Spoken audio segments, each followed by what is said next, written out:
All right. Good morning, everybody. Welcome to Early Morning Crypto Talk. Bitcoin, Brandon from Los Angeles, California here. Hump Day Wednesday.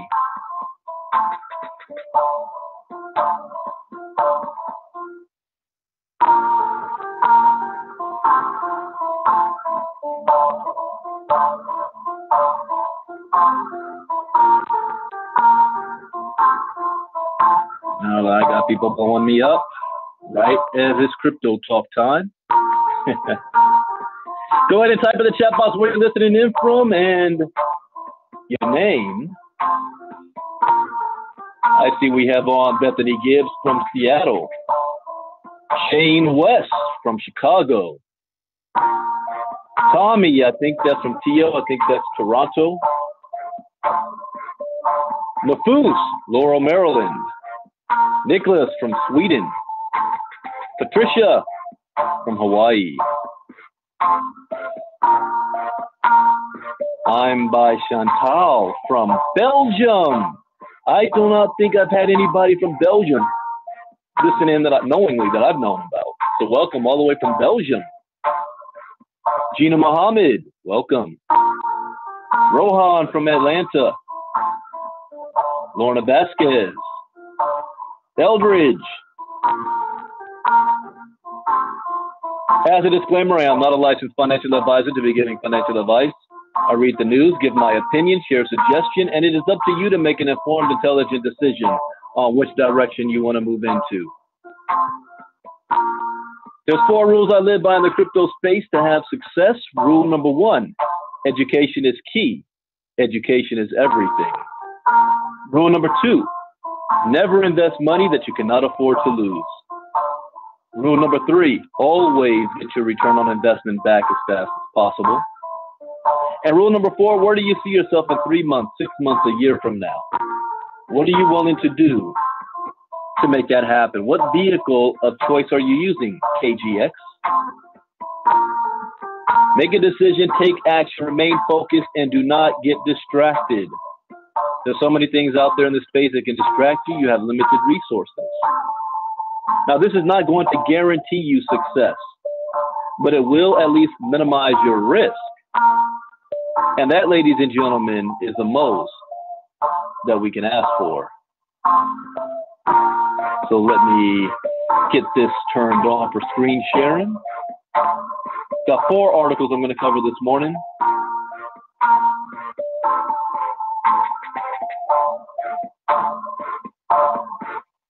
The computer was moving slow for me.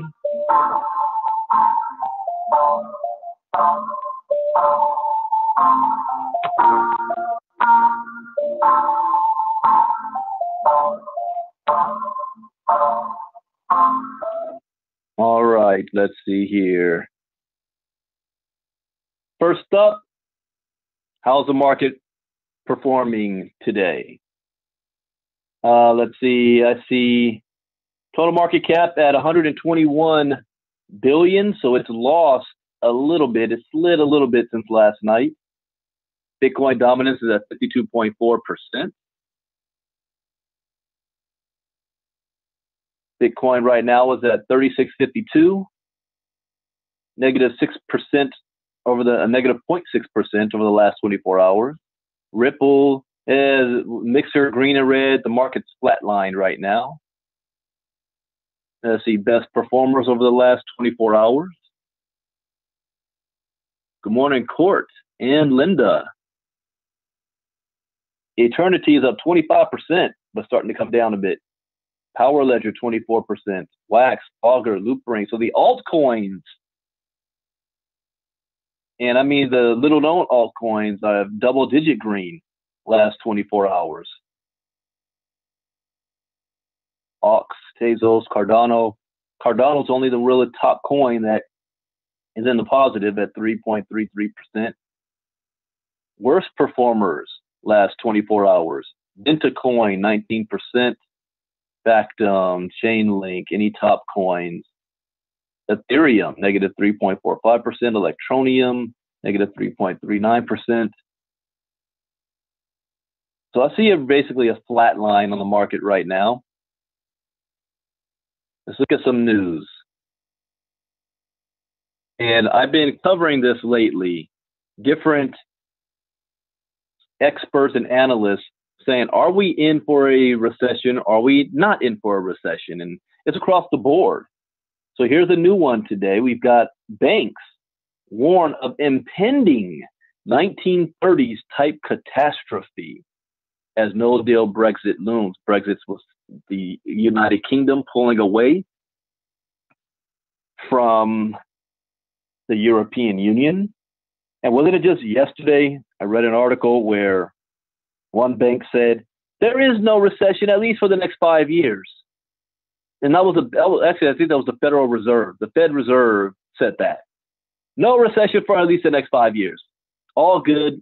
Don't worry about it. The sky's not falling. Then we got another bank here talking about, we got an impending collapse. And not only is it going to be a collapse, it's going to be 1930s style. Great Depression. They're all over the board with this. Who do you listen to? I say you listen to yourself and your own education and follow the signs and the trends. It'll tell you what's going on. I have my own opinion. UK Finance CEO Stephen Jones has issued a stark warning ahead of the March 29th deadline for exiting the EU, describing the scenario of a no-deal Brexit as a catastrophe.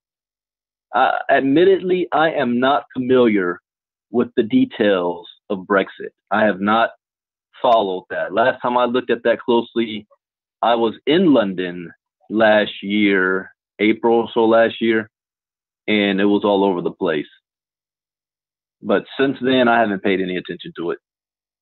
In an interview with the UK's Channel 4 News, Jones stated that leaving the EU without a deal would not only lead to the replacement of London as a global financial center, but could potentially lead to an economic depression and widespread social dislocation of the type not witnessed since the mid-20th century. Okay, now, admittedly, I am a history buff on the Great Depression and its impacts in the United States.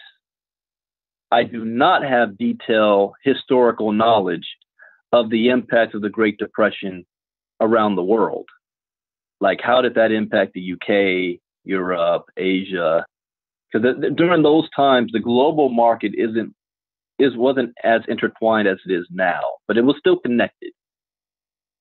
But we're talking about before World War II.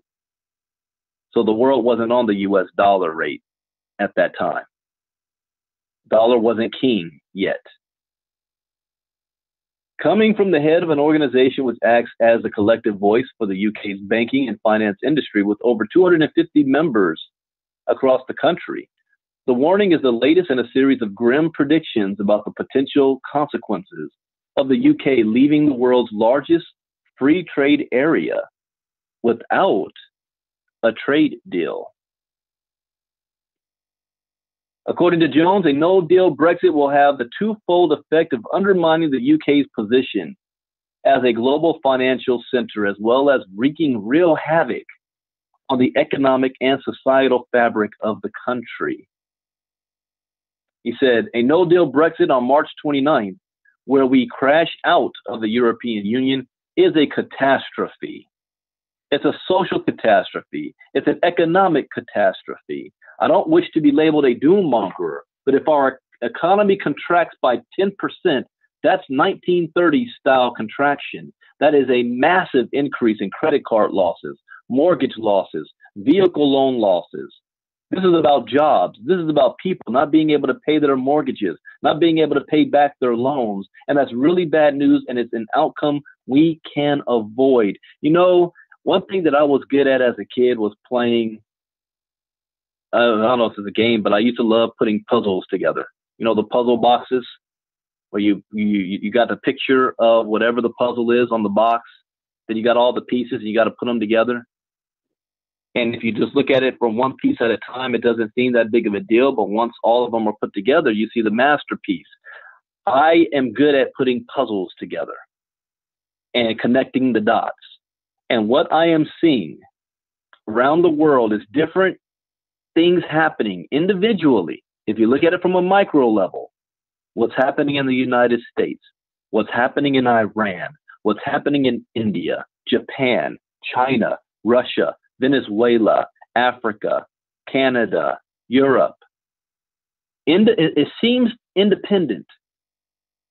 But when you connect all the dots and put the puzzle together, you get a clear picture of where we're headed. This is why I said education is important. And having some, paying attention to geopolitics. Just because Brexit has nothing to do with the United States, how can that impact us? Well, if they go through a huge economic crisis independent of the United States, and then the United States is going through a crisis where the government shut down right now, we're going through a trade war with China,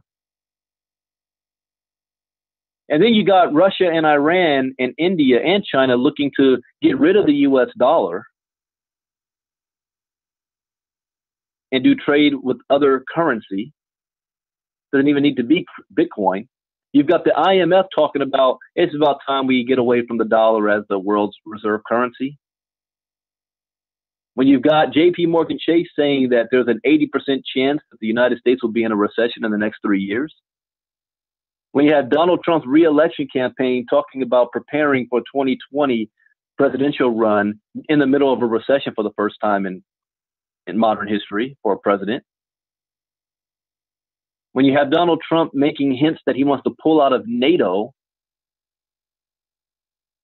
which is one of the most disastrous things you can do since World War II, if you have any understanding of what NATO is and why it's there.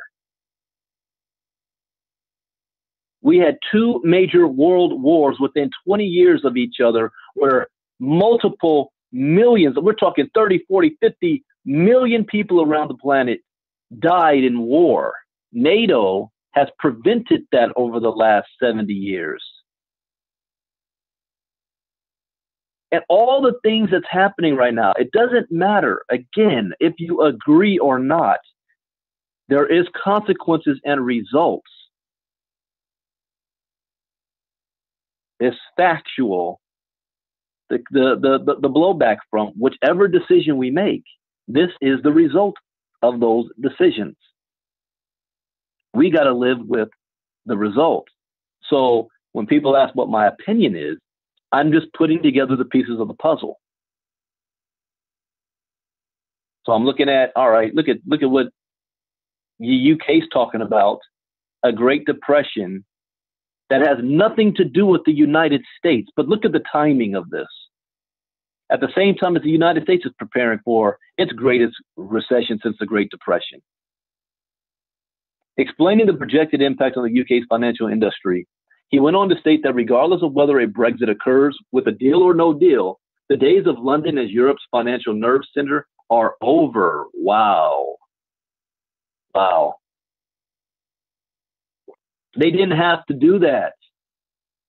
They didn't have to do Brexit. That's self-inflicted. Our government shutdown, self-inflicted. Our trade war with China, self-inflicted. Iran, self-inflicted. However, There is no way by any means we can allow Iran to have access to nuclear weapons. Not now, not tomorrow. But there are consequences to us preventing them from having that access. We have to live with it. CCN recently reported that the Brexit deal proposed by Prime Minister Theresa May was shot down yesterday in Parliament by a majority of 230, which made it the heaviest parliamentary defeat for a prime minister in the past 100 years. I mean, I'm 42 years old. Didn't I just say this yesterday? Why is it that it seems in my lifetime we are seeing record-breaking stuff all over the place? Never before seen happening. Government shutdown. Longest in American history. Parliamentary vote in the UK. Biggest defeat in 100 years. What in the world is going on? I mean, I'm serious with this. I'm like, every time I turn around, records are being broken in our lifetime. It brings me back to like the book of Revelations. You know, seeing signs of the end times. None of this was happening during my parents' and grandparents' generation, but ours. We are, and one thing I can say for certainty, we are alive during a very, very unique time in history. There's only a couple of, times, and maybe 2 or 3 times every century where that generation is going through something transformative, like the greatest American generation, my grandparents' generation that fought World War II.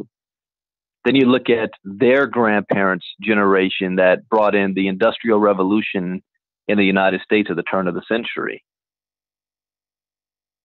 I mean, if you guys, the last big revolutionary time like we are right now, go watch on the History Channel a series called The Men Who Built America. The Men Who Built America. Learn about Henry Ford, Thomas Edison, J.P. Morgan. Where did the banks come from? There's that name, J.P. Morgan, Rockefeller. All those oil magnates, the ship magnates, everything before World War I. There was no regulation in the United States. The power was not in the government. You had individuals funding the entire government. Can you imagine that? You're so wealthy that you can fund the government. Oh, that happened. At one point, even J.P. Morgan was the richest man in modern history with today's money, over $300 billion in today's money. It's crazy. But think about living during that time when people moved from the farmlands to the cities. We're no longer being self-reliant, working in the factories. The inventions that came about, electricity and the automobile, the horseless carriage. It's a fascinating time to live, depending on who you were, what family you were born in, what color your skin, and what language you spoke. You got to take that into account. This industrial revolution, however, there's no barrier of entry. It doesn't matter what language you speak, the color of your skin, where you were born, your education. None of that matters today. That's right, Shane, old money. But none of that matters today. Someone asked me, what is the key to wealth in this new century? What do I need? I'm going to tell you 3 things. Very simple. Number 1, cell phone. That's number 1. That's something everybody has.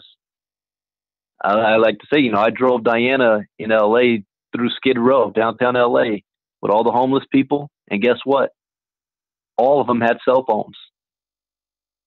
What the heck? The number 2 thing you need is access to the internet. You've got to have access to the global system. That phone and access to the internet means you now have communication and the connection with all parts of the world. You have the ability to find out any type of information you want and need. Nobody can hold you back from that. You can self-educate yourself. And that's the third thing you need. A willingness to learn. That's it. Those are the three things you need to have success in this new century. Now, of course, there's different industries and things you need to get involved in, but the education will, you'll know what to do and which direction to go in. But it's a willingness to learn. This is why I find this interesting. Most people, the reason why most people are not successful is not because of number one, and it's not because of number two. It's because of number three. They do not have a willingness to learn, nor a willingness to teach, to help others. It's a wealth principle. The more people you help, the more you help yourself. I even have my own leaders in KGX that don't get it when it comes to this. The importance of education. When are we going to get this? When are we going to get that? You already sitting on a gold mine. Education is worth more than any product we're going to be able to sell within KGX. It is transformative. It's changing lives. That's why I'm so passionate about it. Your ability to share with somebody else the importance of why they need to be educated in this space is what's going to determine your bank account. Anyways, I'm getting way off topic here. Let me get back on. I got a lot of articles I got to cover. Let's see. CCM recently reported that the Brexit deal proposed by Prime Minister Theresa May was shut down yesterday in Parliament by a majority of 230. Biggest defeat in 100 years. And in the light of the vote, which effectively turns Brexit into a likely scenario of a no-deal exit or a revocation of Article 50 via a second referendum, European Council President Donald Tusk tweeted, "If a deal is impossible and no one wants no deal, then who will finally have the courage to say what the only positive solution is?" What's the only positive solution? Don't break from the European Union?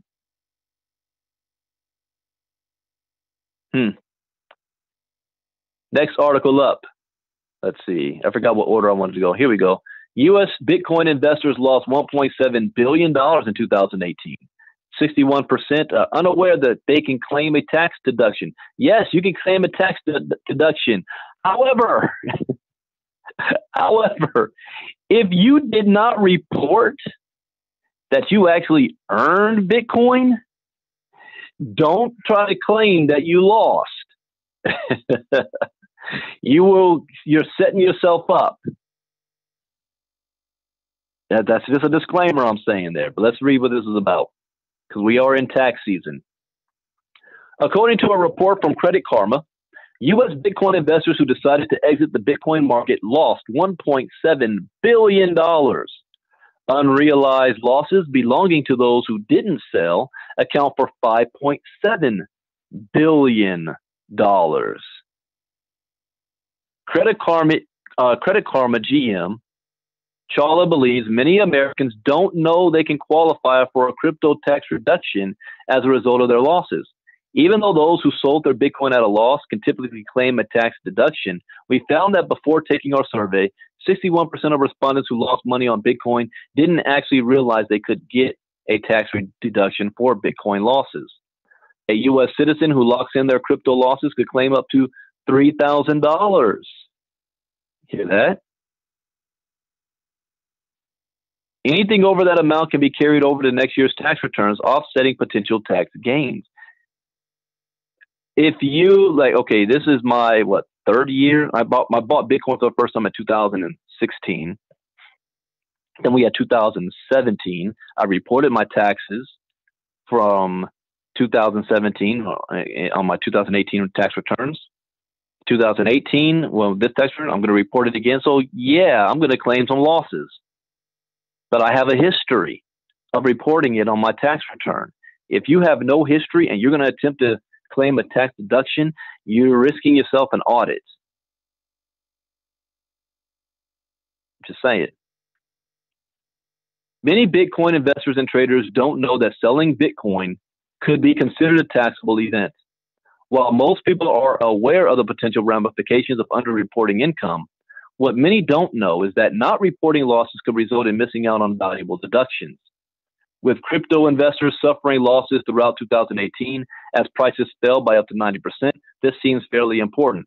Only if you sold your Bitcoin.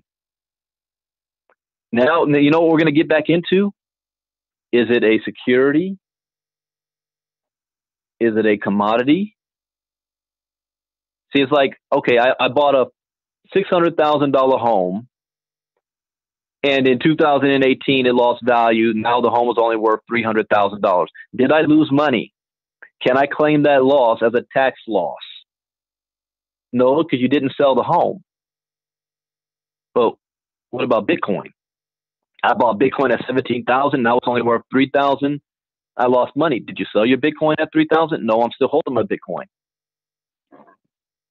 Can that be considered a tax loss? Well, here's what I say. And again, I am not a licensed financial advisor. I'm just using common sense. If the tax man is going to tax me just for holding crypto and want to charge me when the value of it goes up, I got to report that. And why can't I say I have a loss even if I didn't sell my Bitcoin because the price went down? I don't know the answer to that question. I'm not a CPA. I'm not a tax person. I don't do my taxes. I'm just saying. Tax token streamlining crypto tax. Tax Token is a vast startup that assists investors and traders keep track of their crypto tax.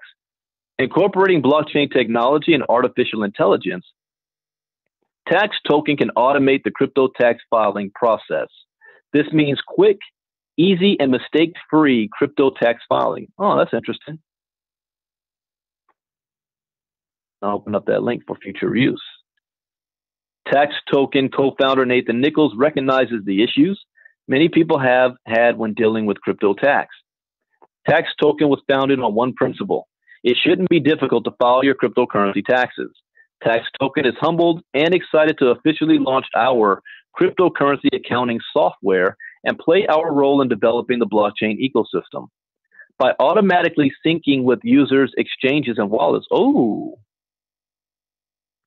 Tax Token provides an easy-to-use system that imports ICOs, trade history, airdrops, mining, and payments. Wow, I like that. Look at this site. Tax Token. Join our email list for a free guide on cryptocurrency taxes and a 10% discount on our product. I'm going to look into this. I'll put the link in the chat box for anybody that might be interested in it as well.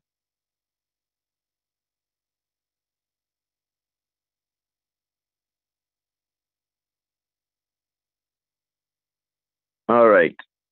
The information is,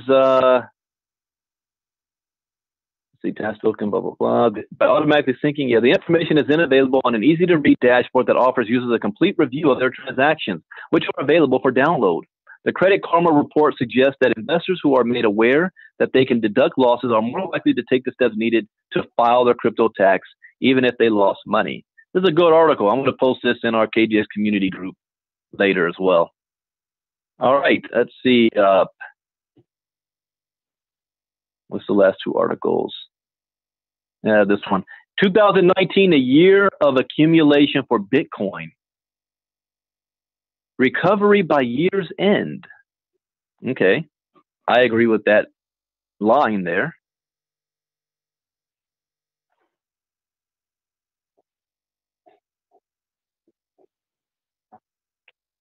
In the past 24 hours, the crypto market has recovered from $120 to $123 billion as the Bitcoin price avoided a further drop below the 3,600 mark. Ethereum has also been able to rebound relatively quickly from the delay of the Constantinople hard fork, which initially caused a 10% drop from $130 to $116. Slow grind up for Bitcoin expected in 2019. I hope so, because it's been a slow grind down in 2018. Due to the intensity of previous sell-offs, there exists a strong possibility that the price of Bitcoin and other crypto assets drop below key support levels in the short term. Some analysts see the dominant cryptocurrency declining to its 12-month low at 3,100 in the last phase of the year-long bear market before recovering by the year's end. Eric Thies, a cryptocurrency technical analyst, said that similar to the price movement of Bitcoin in 2015, the asset may initiate a strong upward movement by the end of 2019. I agree with that. Similar to 2015, and you have to understand, near the end of 2015, the market was in a bear market for 2.5 years. It was flatlined. 2019 may be the year of accumulation. So remember last year I said we've got at least one more year to go to stock up on all the coins you possibly can while they're cheap? That's what they're saying here.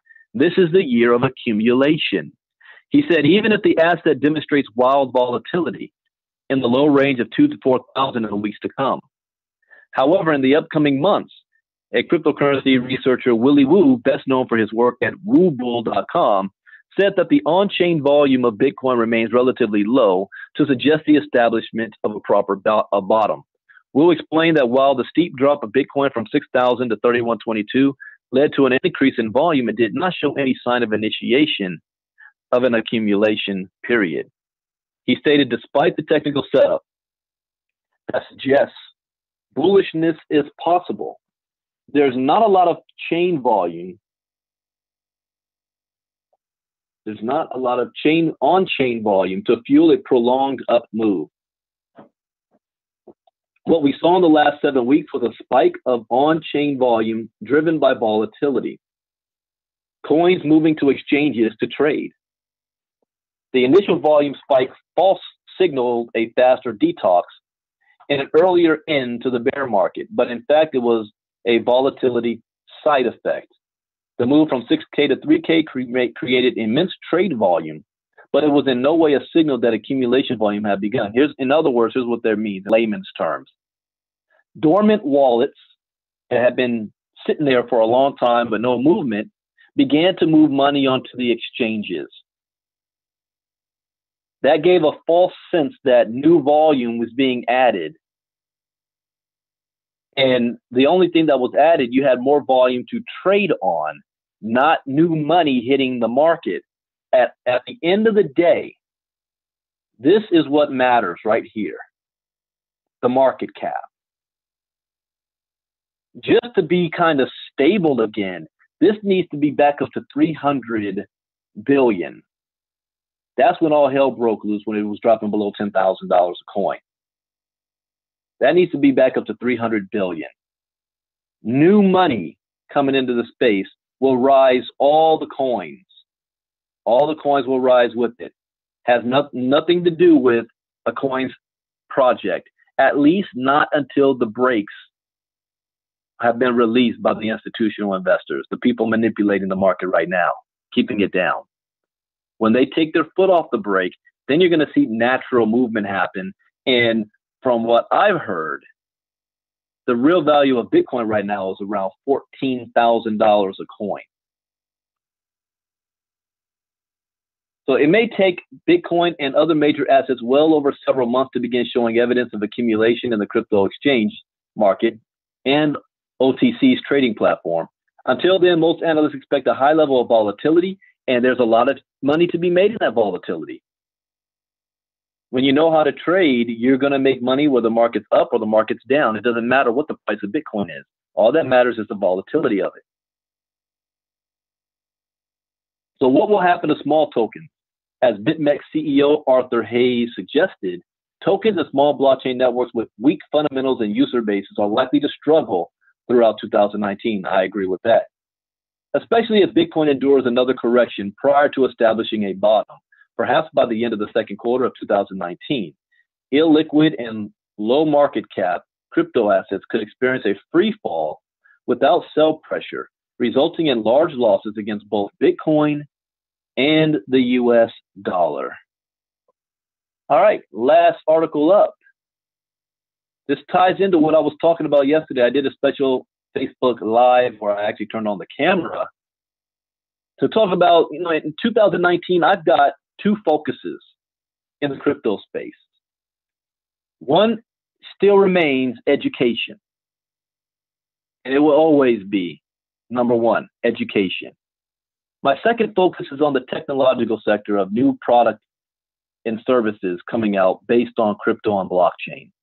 I think that is the future gold mine. The next Amazons are going to be popping up from here. And I'm keeping an eye on it because I want to be in a position to invest serious money in some of these new projects, 100,000 plus. That's my goal, because then that 100,000, 200,000 will flip into millions that you can now use to diversify your portfolio, live off the interest, live off your own money, have extra money to invest in other things on your way to multimillionaire and billionaire status. It's going to be based off the technologies. So my background has to deal with the cell phones. And that should be common sense because every single person on the planet has a cell phone. The fastest way to spread crypto awareness, crypto education, is by going through somebody's phone. They pay attention to that. So I am all over. I said this year, I said one way or another, I'm going to be involved in this industry, this market. So after weeks of delays and hundreds of frustrating customers, let me put this link in and even give you the title.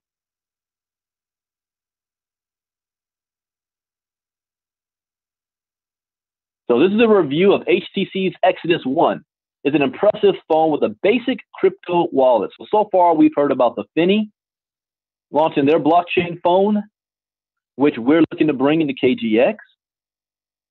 We've got HTC launch their blockchain phone called the Exodus 1. You have PoonDX out there that's going to be launching their own blockchain phone. And then you're going to have Apple. You're going to have all the Androids. And HTC is the first.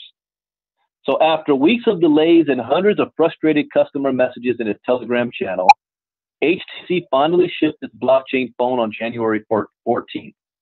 The HTC Exodus 1 promises an array of features for cryptocurrency users, but the manufacturer couldn't keep its promise to ship the devices in December. With the phones finally rolled out, News.Bitcoin unboxed one of the semi-transparent devices that put it through its paces. Okay, here's one thing too as well.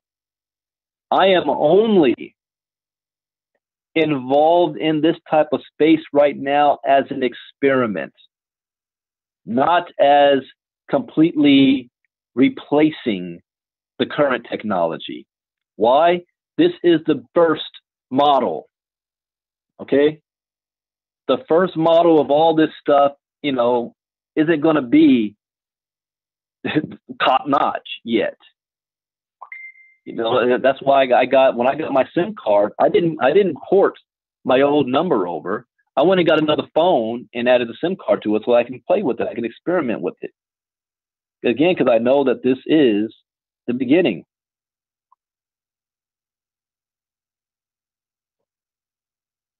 So, people blowing me up.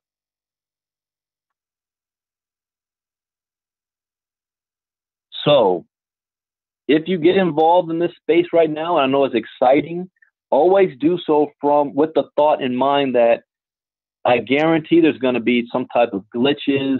There's going to be some kinks that need to be worked out. It's the beginning. It's new technology. It's the internet, 1993. It's AOL dial-up before we had fast-speed internet.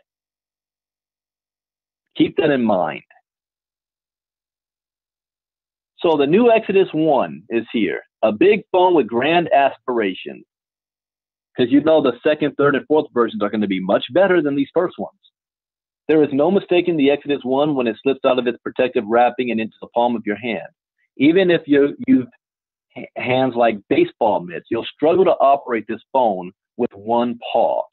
Thankfully, it's got a feature called Edge Sense 2, which enables one-handed convenience by shrinking the visible screen when you double tap on the side of the phone.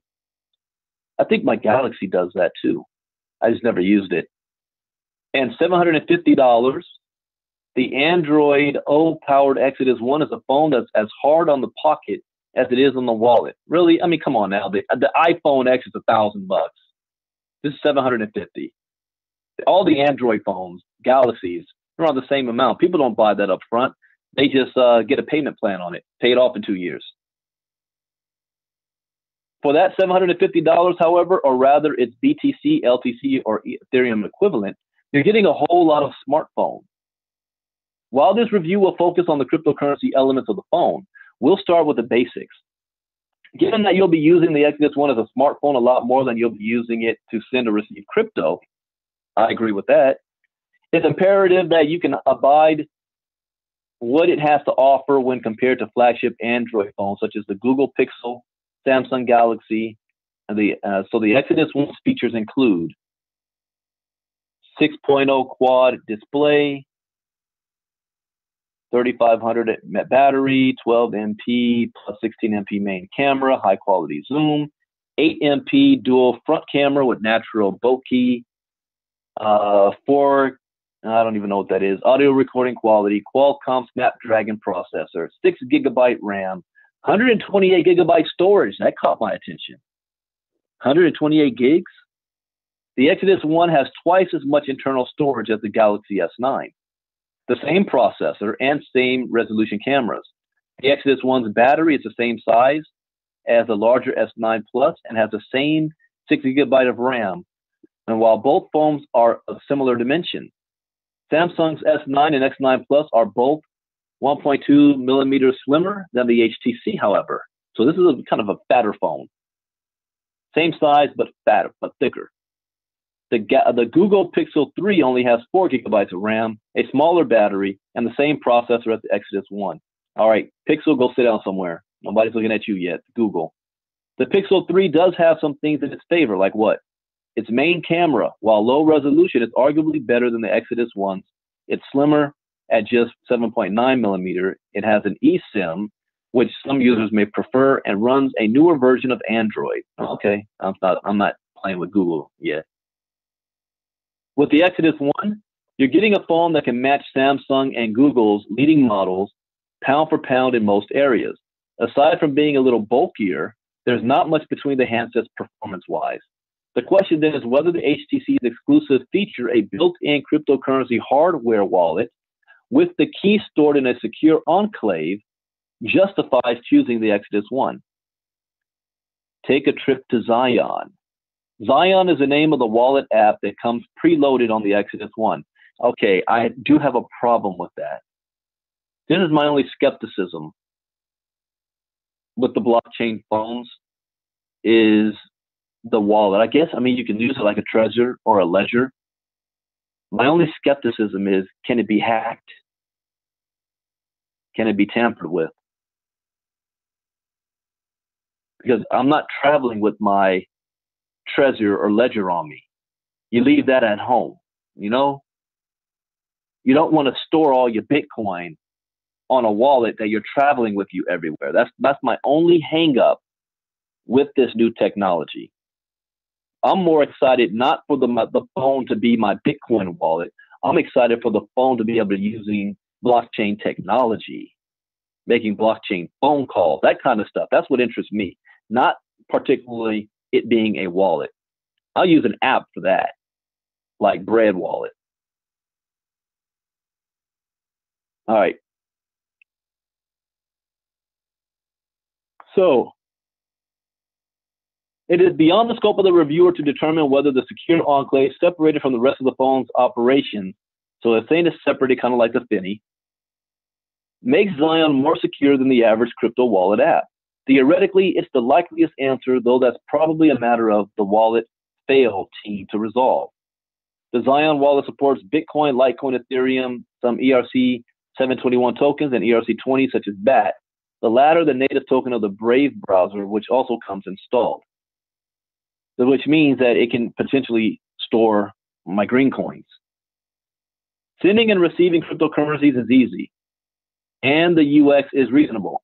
The collectibles section of the wallet is less scintillating, though. Import a crypto kitty, and all you'll get is a small thumbnail of the cat, with no ability to view it full screen or read its cat attributes. Why are people still talking about freaking crypto kitties?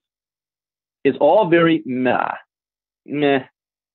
From a privacy perspective, the Zion wallet isn't great either. There we go right there. So that's all you had to say. I won't be getting the HTC One. From privacy, it's not that great. There's no ability to create new addresses. For instance, so you're stuck with the same 3 wallets for Bitcoin, Litecoin, and Ethereum unless you choose to create an entirely new 12-word seed and install a fresh wallet. The social recovery option, enabling you to select trusted friends to help restore the wallet in the event of phone loss, is a welcome touch. I kind of like that. So I don't need to go to a friend. I would have a backup phone or wallet or whatever. So if you lose your phone, you can recover your coins. While this presents an additional attack vector, it's a trade-off cryptocurrency users may be willing to make in return for having access to crypto on the go. There are clear drawbacks to owning a blockchain phone, of course. The very fact that you have one suggests you have crypto stored on it, which instantly makes you a target. Remember what I said yesterday in my car? I was like, at first I was like, yeah, I'll leave my main phone at home and I'll travel with my crypto phone. But then I thought about that for security. No. Do the reverse. Don't travel with your blockchain phone. And I see that we're going to be in an age where everybody has at least 2 phones now, not just one. And you'll be able to afford it because we're eliminating cell phone bills. How would you like to have, you can have 2 phones that do on 2 different features for you, but you're never paying a monthly bill no more. I think I was visiting my mom last week, and she saw me showing my brother I had 2 phones, and she was like, why do you got 2 phones? You're paying 2 phone bills? No. And I said, this phone right here, Mom, I never have to make another phone bill or payment for it for 5 years. She said, what? How's that possible? Everybody has to pay a phone bill. Not me. She was like, are you serious? I said, yeah, I don't have to pay a phone bill. I made one-time payment, and I got the cell phone service, unlimited talk, text, and web for free for the next 5 years. And you know what she said? How much did that cost you? $5,000? I said, no, $300. What? That's the future. Welcome to the future. So the very fact that you have one makes you a target. If you're lazy and have enabled fingerprint access to your wallet, a physical attacker or law enforcement could gain entry without too much trouble. Yeah. I didn't think about that because I'm thinking, yeah, I wish somebody would try to take my finger and make me open up my phone. But then again, you get kidnapped or something. All they got to do is put your finger up, or like they do in the movies, cut your finger off and use that to open up stuff. Anyways, a solid phone that's likely to get better. Now that's the key. This is just the entry phones. Just wait another 2-3 years. Maybe not even that. iPhone owners are unlikely to swoon over the Exodus One. But if you're an Android user who's due an upgrade, the mere act of switching to a new handset running a current OS and that's fully equipped with the latest spec makes the Exodus One a pleasure to use. So in other words, they're saying, it ain't like the blockchain aspect of the phone is all that, but you're not downgrading if you use the phone. You're going to get the same stuff you have with your other Android phones, only now you're getting an extra new touch, blockchain added to it. So I don't see this as mass adoption yet. Like I said, right now, what I see, which is far more popular to people, is eliminating their phone bill rather than people flock into, oh, I want a blockchain phone. No, we're not there yet. We're still a couple of years away from that being the exciting factor for people switching their phones because they want a blockchain phone. But the prospect of eliminating their phone bill by having a crypto phone, crypto SIM card, now that's a whole nother matter. That's why I'm so excited, and that's why I can't wait. Well, I'm talking about it right now. So anybody that wants the crypto SIM card, $300 and no cell phone bill for 5 years, holler at me. Send me a message, because that price goes up after this month to $600, which is still a good deal. $600 for a SIM card and no cell phone bill for 5 years? Really? So let's see. OS, features such as squeeze force, which will open the camera or shrink the screen when you grip or tap the side of the phone, are very nifty. Edge sense will also ensure the phone doesn't time out when held in your hand.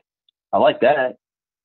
You know, many times I'm holding my hand because I'm doing some stuff. It goes out. I got to put my finger to it again to it turn back on. It's annoying as hell. I like that. And the rear fingerprint sensor is responsive and well positioned. The biggest drawback to the Exodus One, the lackluster cryptocurrency wallet, could and likely will be improved through software updates. Even if advanced features were to be added and the number of supported cryptos was to increase, however, you're unlikely to hold much funds in the Zion wallet. Secure, enclave, or otherwise, it's debatable whether the Exodus One's wallet is any more robust than the leading crypto wallet apps like Bread that it's going to be competing against. While a little industrial in places, the Exodus One is a significantly slicker device than the Siren Labs Finny. So the Finny is bulkier than this? The Finny blockchain phone can stake a claim for being the leading smartphone in what is still a very small vertical. Whatever the fate of the Exodus One, it's likely this won't be the last time we see a hardware manufacturer targeting the crypto crowd.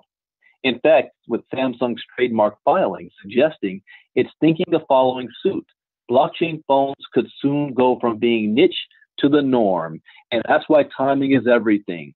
We are here before it becomes the norm, before the rocket takes off. That's what I'm looking at. So what are my two things for 2019? You need crypto education. Number one. Number two, eliminate your cell phone bill. What does that do? Well, if you have an extra couple $100 a month now, you can use that for crypto. You can use that for building your crypto portfolio if you no longer have a cell phone bill. That's my two focus so far. We'll see what else gets added this year. So again, get back to whoever's showing you this. If you need a crypto education, that's what KGX is here for. Get with me if you want that SIM card to eliminate your phone bill. Next week, we're going to be in Seattle for our Bitcoin boot camp. And then February 22nd, we'll be in Atlanta for our Bitcoin boot camp. And then Tampa, March 22nd. So we've got a busy schedule coming up. And that's my time. That's my cue. People blowing me up now. So with that, everybody, have a great day. If major news happens, I should be back tonight for late night crypto talk. The link for people that's curious about the crypto SIM, removemybill.com. It's as simple as that. I got to put it in the chat box. www.removemybill.com. That easy. Easy to remember. All right, everybody, have a great day. Bitcoin Brandon out. God bless. Bye-bye.